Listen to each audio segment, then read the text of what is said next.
থাম থাম। কি হয়েছে? তোর এই দশা কেন? তুই পাতারি সান্দিছিস কেন রে? তোর বেচ্চা কি হয়েছে? আরে মোর বৈশাখ মুই খরচপাতি সগে দেও, তো এখন মোর বৈশাখ কইছে বাড়িত খড়ি নাই, এই জন্য মোক বস্তা ঝাড়ু দিয়ে পাঠাইছে, কইছে যে খড়ি পাতারি ধরি আইসো, তো এই জন্য আর কি। বুঝছু বুঝছু, তুই প্রেম করিয়া বিয়ে করছিস না, তোর এই দশা হইবেই। কারণ তুই মাইয়ার বাড়ুয়া হয়ে গেছিস।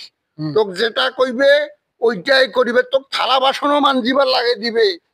এখন শুন, হ্যাঁ তুই যে খড়ি কাপড় চাউল ডাউল সগুলে কিনি দিয়েছিস, ভালো কথা।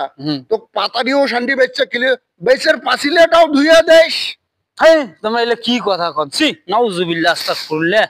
এটা হচ্ছে বউয়ের প্রতি ভালোবাসা। হ্যাঁ, প্রেম করলে এলে ভালোবাসা আইয়ে দেয়, শত শত আইয়ে ভালোবাসা। মুই যদি এলে অসুস্থ হয় মোর বউয়ে মোক খেদমত করবে। প্রেম করা যেগুলো বিয়াও ওগুলার বেচে ব্যবসার না পাছিলের লাঠি দেয়।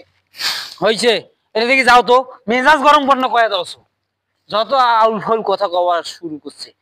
মোর কাম মুই করি।